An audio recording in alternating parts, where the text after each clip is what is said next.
Olá, meu irmão, minha irmã, Jesus te abençoe, boa noite, que a bênção de Deus esteja sobre a sua vida, sobre a sua família, sobre o seu coração, que Deus guarde a sua saúde, que Deus livre você dos seus medos, que a presença de Deus venha de forma toda especial aonde você estiver nesse momento, que Deus abençoe sua vida, tá?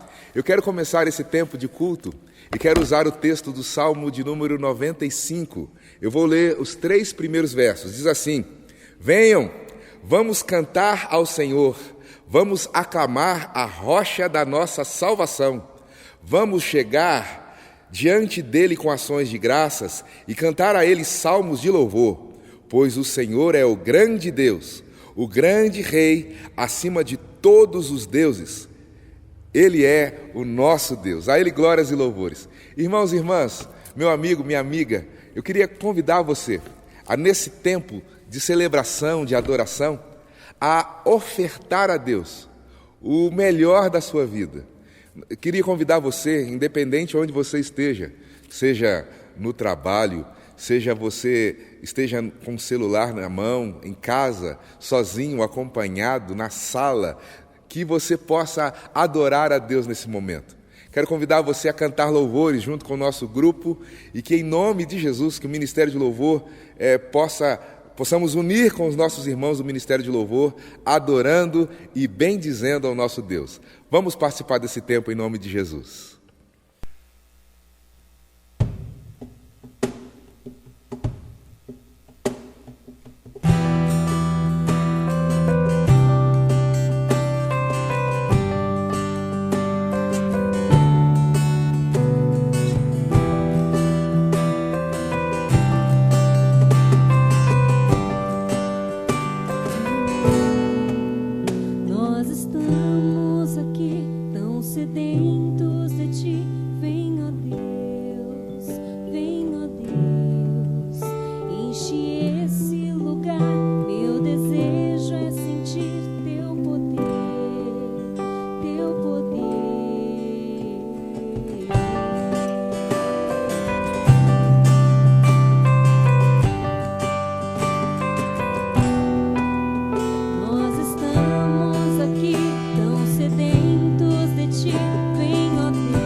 Só tu és santo, só tu és santo, só tu és santo, Senhor. Só tu és santo, só tu és santo, só tu és santo, Senhor. Só tu és santo, só tu és santo, só tu és santo, Senhor.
Senhor, pelo teu amor. Obrigado, Senhor, porque o Senhor me ama. Obrigado, Deus, porque eu sei, eu sou bem certa do Deus em quem tenho crido.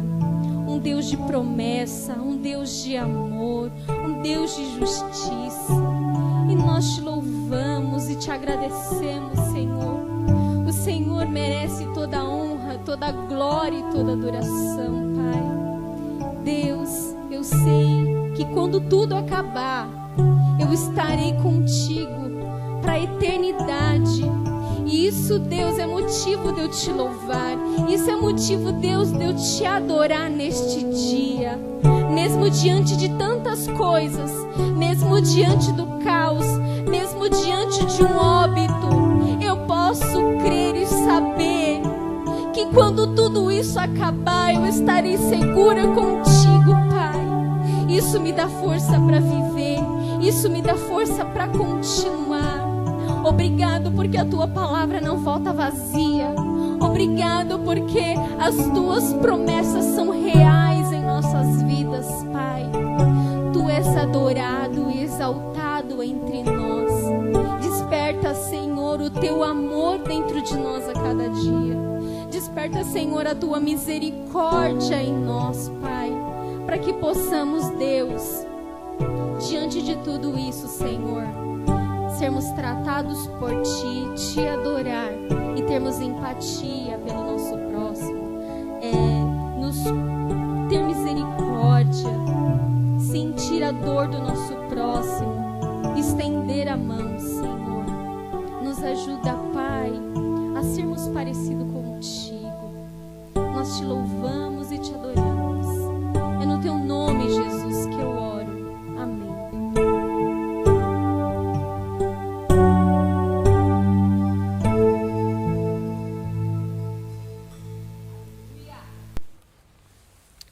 Louvado seja Deus que a gente pode nos reunir, mesmo à distância, mas eu acredito que é o momento que a igreja mais está com o coração unido na história, né?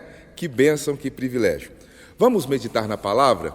Eu tomo a liberdade de ler o texto de Mateus capítulo 25. Eu vou ler os 13 primeiros versos. Possivelmente, a versão da Bíblia que tenho não seja a sua, mas acompanhe comigo, eu estou com a versão NVT. Mateus 25, de 1 a 13. Então, o reino do céu será como as 10 virgens que pegaram suas lamparinas e saíram para encontrar-se com o noivo. 5 delas eram insensatas e 5 prudentes. As 5 insensatas não levaram óleo suficiente para as lamparinas, mas as outras 5 tiveram o bom senso de levar óleo de reserva. Como o noivo demorou a chegar, todas ficaram sonolentas e adormeceram. À meia-noite, foram acordadas pelo grito: "Vejam, o noivo está chegando, saiam para recebê-lo."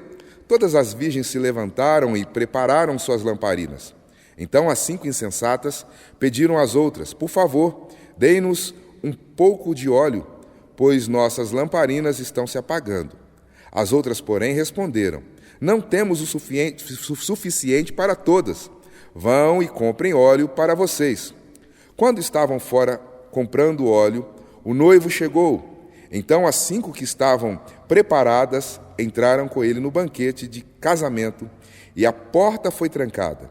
Mais tarde, quando as outras 5 voltaram e ficaram do lado de fora chamando: "Senhor, Senhor, abra-nos a porta." Mas ele respondeu: "A verdade é que não as conheço. Portanto, vigiem, pois não sabem o dia nem a hora da volta." Essa é a palavra do Senhor, que Deus venha falar conosco de forma exponencial, em nome de Jesus. Nós estamos vivendo um momento tão diferente, né? Com certeza vai ser lembrado na história. E pensando um pouco sobre isso, pensa conosco, pensa comigo. Olha só, há um mês atrás, nós estávamos todos preocupados com as enchentes. Enchente em São Paulo, enchente em Minas, enchente em várias partes do Brasil. Depois, ficamos preocupados com o Ronaldinho Gaúcho, nem sabemos onde está o Ronaldinho Gaúcho. E agora, vivendo esse tempo de pandemia, de quarentena, de desacertos, de fazer perguntas, né? Em esse tempo de quarentena, semana passada eu estava junto com meu filho Mateus e nós estávamos assistindo o filme Crônicas de Nárnia de C.S. Lewis, e uma parte do filme que falou muito ao meu coração foi quando Aslan, ele ressuscita na mesa de pedra, e ligando com aquela mensagem que falamos semana passada, a mesa de pedra de Aslan, né, aquele que morreu como um cordeiro e ressuscitou como leão. Nós falamos semana passada sobre a mesa de pedra, que foi o lugar da ressurreição de Jesus, e naquele lugar Jesus ressuscitou e deixou um lençol dobrado, com a ideia que ele vai voltar, Jesus vai voltar. E essa semana, pensando muito sobre a volta de Jesus e como lidar com Jesus vai voltar, acredito que não é um momento de ficarmos apreensivos, pelo contrário, é um momento de afirmarmos total dependência de Deus na nossa vida, no nosso coração, na nossa mente, porque, na verdade, é isso que nos sustenta, a palavra de Deus. E eu queria voltar a falar um pouquinho do texto. A história de fundo do texto que nós lemos é a história de um casamento, muito diferente dos casamentos dos dias de hoje. Semana eu conversava com alguém que me convidou para fazer sua cerimônia de casamento, que teve que ser adiada, né? E conversando, a gente pensa que o casamento, a cerimônia, a festa mudou, porque hoje muita gente se libertou do glamour, das roupas, da festa, do lugar, né? E hoje, essa semana eu vi alguém, um pastor colega, que fez um casamento online, né? Então, assim, hoje o pessoal está mudando. Eu, como pastor, eu já celebrei casamento, que a noiva e o noivo chegaram próximo a mim e falaram: pastor Giovanni, você poderia falar um pouco menos? E eu perguntei: mas por quê? É porque nós temos 25 testemunhas, 25 padrinhos de cada lado. E aí você sabe como é que é aquela questão de ter testemunhas, de ter padrinhos, né? E aí está aquele desfile, geralmente alguém com aquela roupa, e aqueles comentários que todos nós sabemos que tem no casamento. Nossa, viu como é que está gorda? Olha lá, nossa, que brega aquela roupa. E aqueles comentários que se faz em casamento, e pouco crédito se dá à pregação, à presença de Deus dentro de uma família que está surgindo. O texto que nós lemos, ele está falando de um casamento. Mas antes de falar do texto, deixa eu trazer à memória como era um casamento judaico, como era um casamento no tempo bíblico. Ele tinha 3 momentos, 3 estágios. O primeiro estágio era o estágio do acordo. Nesse estágio, o estágio do acordo, era geralmente o pai da noiva com o pai do noivo se fazia um acordo, um contrato. O segundo estágio era o noivado, que geralmente acontecia na casa da noiva. E aí no noivado era onde se tinha o juramento, os votos, a promessa, e tudo era feito nesse dia. O terceiro estágio é o estágio que nós estamos vendo aqui no texto, que era onde o noivo ficava em sua casa se preparando com seus amigos e a noiva ficava em sua casa com suas amigas. E aí, quando o noivo chegava naquele lugar, ele saía de sua casa com seus amigos, e aí ele chegava no lugar que era a casa da noiva, era o cortejo. Todo mundo queria ver, as pessoas ficavam na rua, abriam suas janelas para ver o noivo chegar. Há quem diga que quem usava véu, quem usava coroa, era o noivo. E nesse cortejo, onde o noivo era celebrado, era que acontecia a chegada do noivo, o encontro com a noiva, e depois o casamento se dava na casa do noivo. E o texto que nós estamos lendo é isso aqui. Esse texto não está falando de arrebatamento da igreja. Esse texto é uma parábola. E aí nós temos que fazer 2 diferenças. Esse texto não é uma alegoria, porque numa alegoria bíblica, quando você vai ver um texto de alegoria, todos os detalhes do texto têm um significado. Esse texto é uma parábola. Então, o mais importante de uma parábola é o comentário que Jesus faz ao final. Então, presta atenção, esse texto não é fundamento de doutrina e esse texto não é um texto que está falando de arrebatamento da igreja. Esse texto está falando de vigilância, de prudência e que ninguém sabe a hora que o noivo vai chegar. Então, esse texto, o significado dele são esses três: vigilância, prudência e ninguém sabe a hora que o noivo vai chegar. Em outras palavras, o significado desse texto é falar que nós temos que sempre estar preparados. E pensando nisso, eu queria fazer alguns, na verdade são cinco destaques que eu posso tirar nesse texto, que tem a ver com a minha vida e com a sua vida nesse momento. Primeiro destaque: você precisa entender que as 10 personagens do texto são virgens, todas 10. E essa questão de virgindade tem a ver com uma experiência religiosa. Lembra que quando vai falar do nascimento de Jesus, o texto bíblico toma cuidado de falar assim: e a virgem concebeu um filho. Lembra quando Paulo vai falar da igreja, ele vai chamar a igreja de virgem. O texto bíblico nos diz que as 10 eram virgens. O que há diferente entre elas? E o que diferencia 5 das outras 5 é que 5 são chamadas de prudentes porque ela tem azeite. Às vezes achamos que igreja é lugar de gente irretocável. Não é assim. Quando a Bíblia diz que tem gente que não tem azeite, é verdade. É possível você estar dentro do ambiente religioso e não ter azeite sobre a sua vida. É possível você estar dentro do ambiente religioso e você não provar com profundidade da graça de Deus, não provar do poder de Deus sobre a sua vida, através da sua vida. É possível você estar dentro de um ambiente religioso e você não provar do amor de Deus com profundidade, não provar da palavra de Deus com profundidade, não provar da vida de Deus, da vida abundante de Deus. 5 tinham azeite e outras 5 não os tinha com suficiência. E aí muita gente vai falar: mas é possível? Então é possível? Sim. Com certeza na história você conhece gente que leva uma vida correta e às vezes nem dentro de um ambiente de igreja estão, e tem mais responsabilidade, tem mais caráter, tem hábitos melhores que gente que está dentro da igreja. Aí você pergunta para mim: pastor, é possível? E eu respondo: sim, é sim. Mas é impossível ser templo do Espírito Santo e não ter uma vida que busca santificação, uma vida marcada pela graça, pelo poder, pela unção, pela vida e presença de Deus. Eu gosto do texto de Êxodo, capítulo 27, versículo 30, que fala assim: ordene aos israelitas que lhe tragam azeite puro para iluminação, para que as lâmpadas estejam sempre acesas. O texto de Êxodo 27 está falando do tabernáculo, e no tabernáculo as lâmpadas sempre estavam acesas. Trazendo para a nossa vida, acredito que a Bíblia fala para mim e para você que a nossa vida sempre precisa estar acesa. Eu acredito que a Bíblia fala para mim e para você sempre que a nossa vida precisa estar reluzente.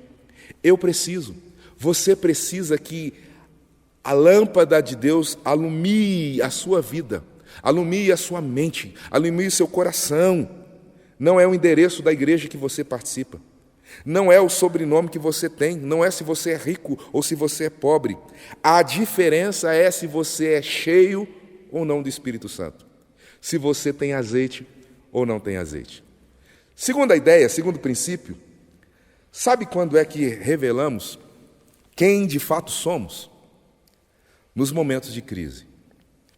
O tempo passou e o texto nos diz que à meia-noite que se percebeu que entre as 10 havia prudentes e insensatas.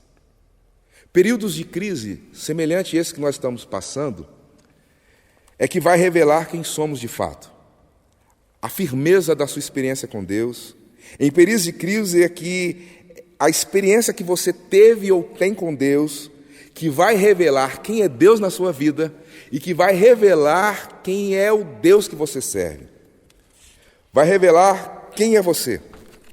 Momentos de crise, se você nunca, presta atenção, se você nunca passou um momento de crise com alguém, eu quero afirmar que você não conhece esse alguém.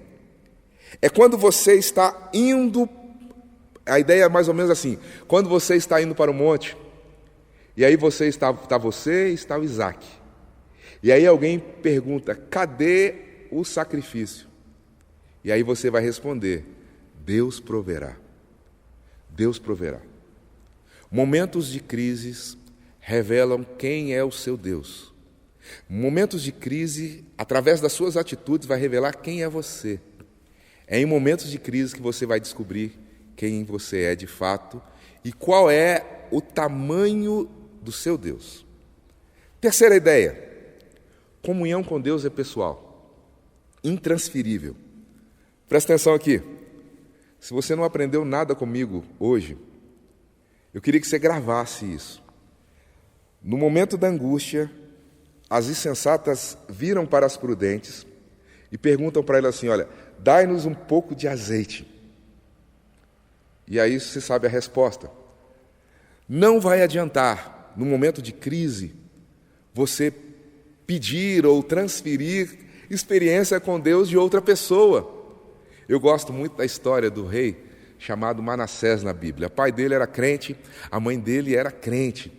E Manassés foi possivelmente, na minha interpretação bíblica, uma das piores pessoas que a terra já conheceu.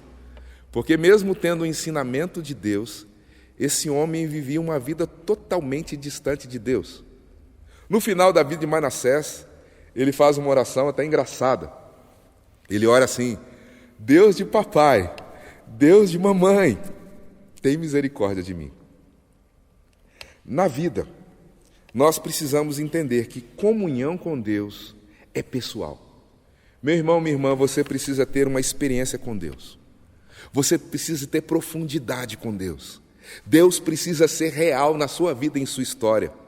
O nosso Deus não é feito por mãos humanas.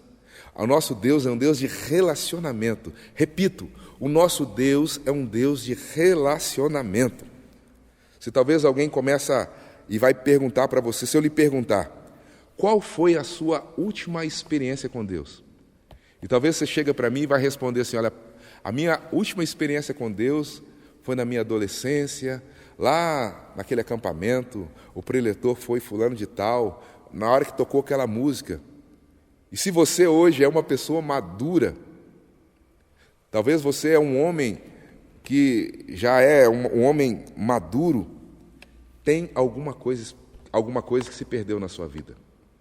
Você precisa de ter experiência com Deus, porque são aquilo que Deus fez na sua vida.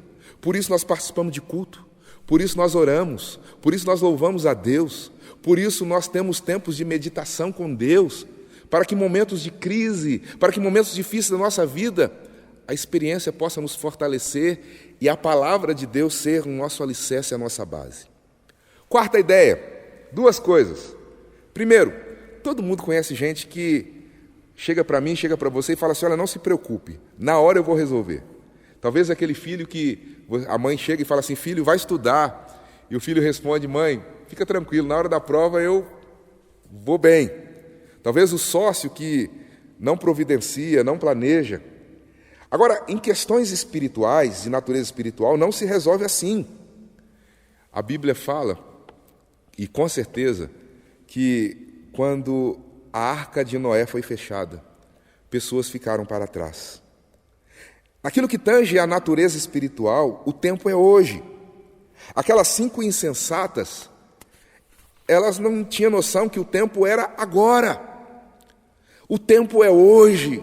O tempo de estar com azeite é hoje. O tempo de estar com seu coração queimando em Deus é hoje. O tempo da vida com Deus é hoje.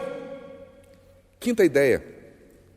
A Bíblia diz que tanto as prudentes quanto as insensatas dormiram. O erro não foi dormir, porque tem gente que, assumindo uma postura radical, o crente tem que vigiar de tal forma que ele não pode dormir de forma alguma.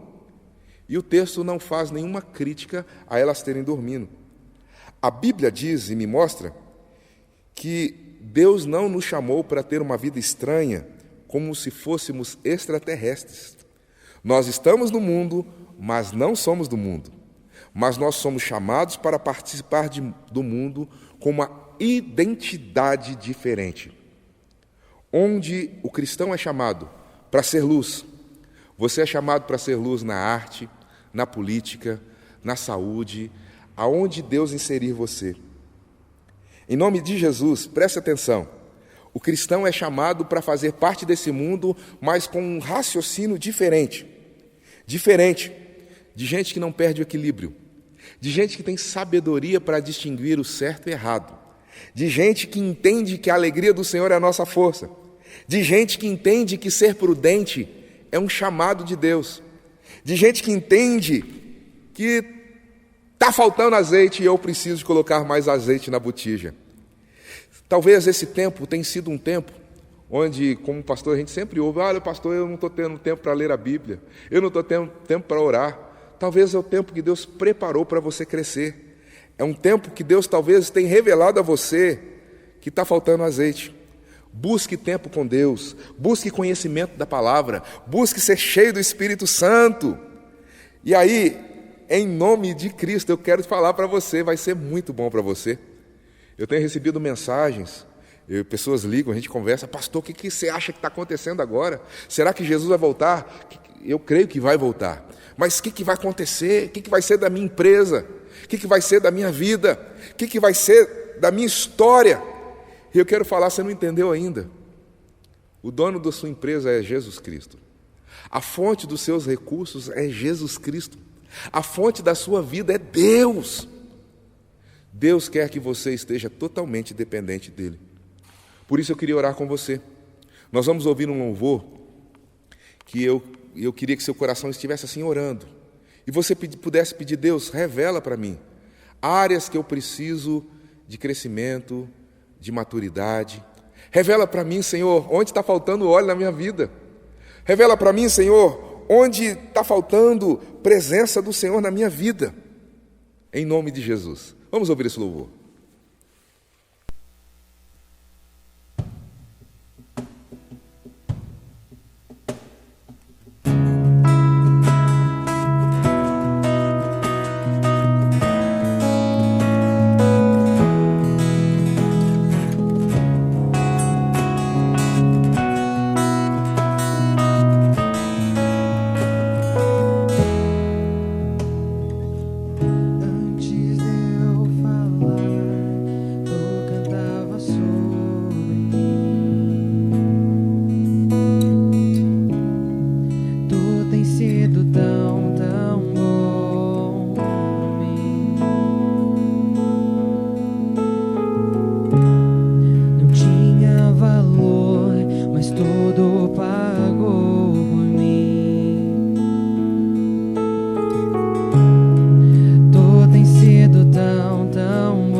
Tão bom pra mim.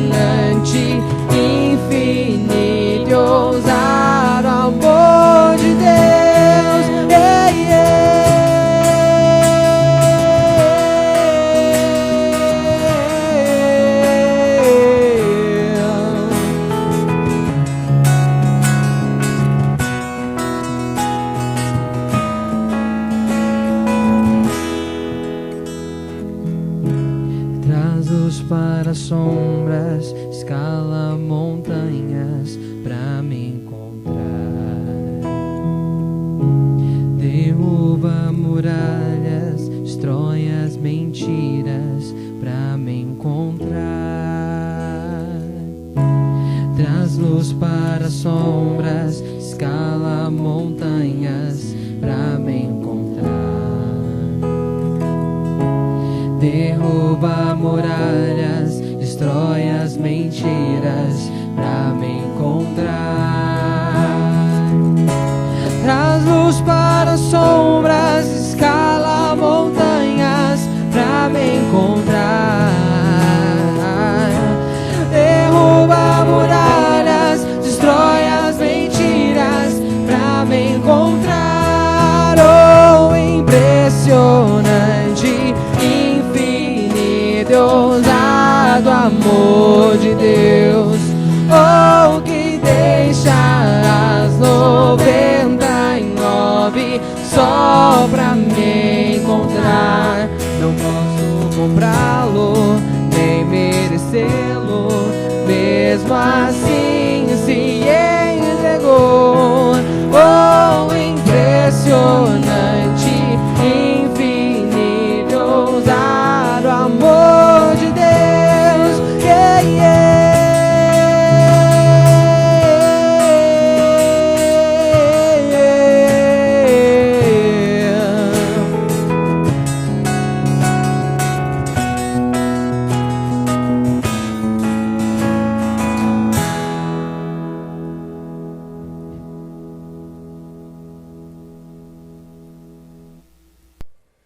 Meu irmão, minha irmã, vamos orar?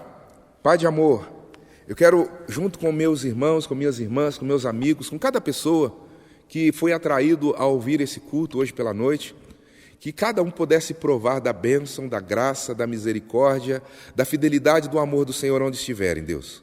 Ó Deus, visita cada pessoa, aquela pessoa que está com o coração apertado, com um nó na garganta, travado em suas emoções, aquela pessoa que está chorando.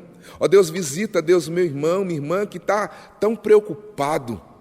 Visita de tal forma, Deus, que seja um tempo de relacionamento e profundidade com o Senhor, e que a resposta disso tudo possa ser entender que o Deus da nossa vida, o Deus da nossa história, com certeza tem algo muito especial para todos nós. Em nome de Jesus, amém. Amém, meu irmão? Amém, minha irmã? Glória a Deus. Meu irmão, minha irmã, eu queria dar 2 avisos especiais a você.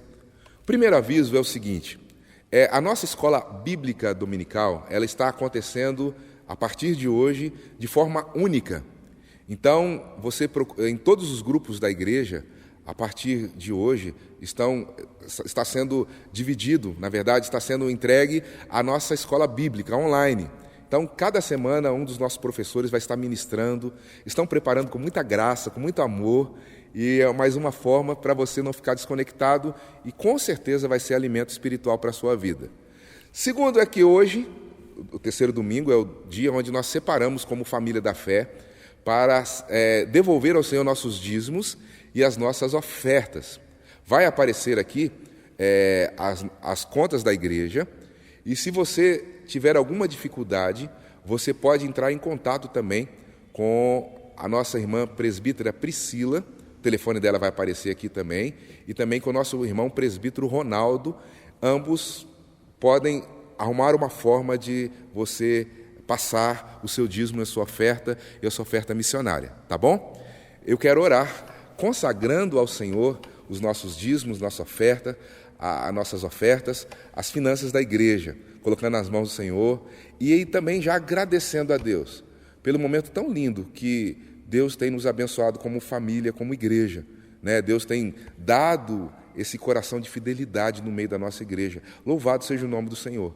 Vamos orar agradecendo a Deus? Senhor, obrigado, Deus, por essa igreja tão linda, tão preciosa, por tudo que o Senhor tem nos permitido viver como família Primeira IPI de Diadema, Deus. Continue abençoando, Deus, e marcando a vida de cada um dos meus irmãos e irmãs que têm sido fiéis à obra do Senhor, que têm abençoado a casa do Senhor e nos permitido, como igreja, abençoar tanta gente. Louvado seja o nome do Senhor, Pai. Coloca a tua mão, a tua graça e a tua presença, em nome de Jesus. Amém. Que a bênção do Deus Pai, Filho e Espírito Santo seja sobre a sua vida, sobre a sua família e sobre todo o povo de Deus espalhado sobre a face da terra, desde agora e para sempre. Amém. E não se esqueça, Jesus ama muito você e toda a sua família. Tchau.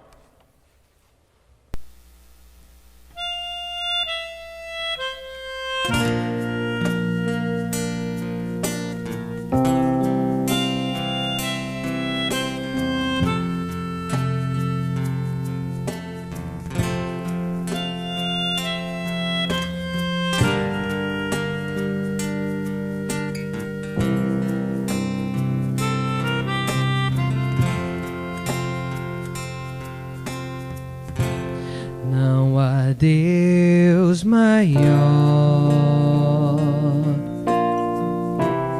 não há Deus melhor, não há Deus tão grande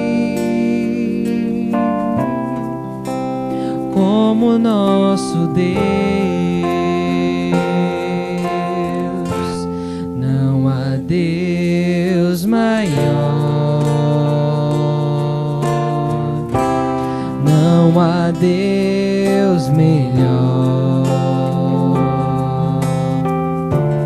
não há Deus tão grande como nosso Deus. Criou os céus, criou a terra, criou o sol e as estrelas, todo Ele fez, todo criou, todo formou.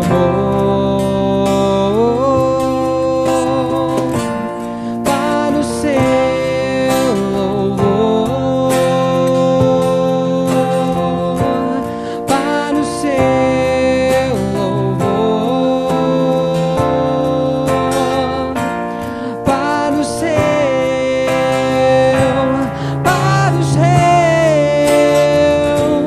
para o seu louvor. Não há Deus maior, não há Deus melhor,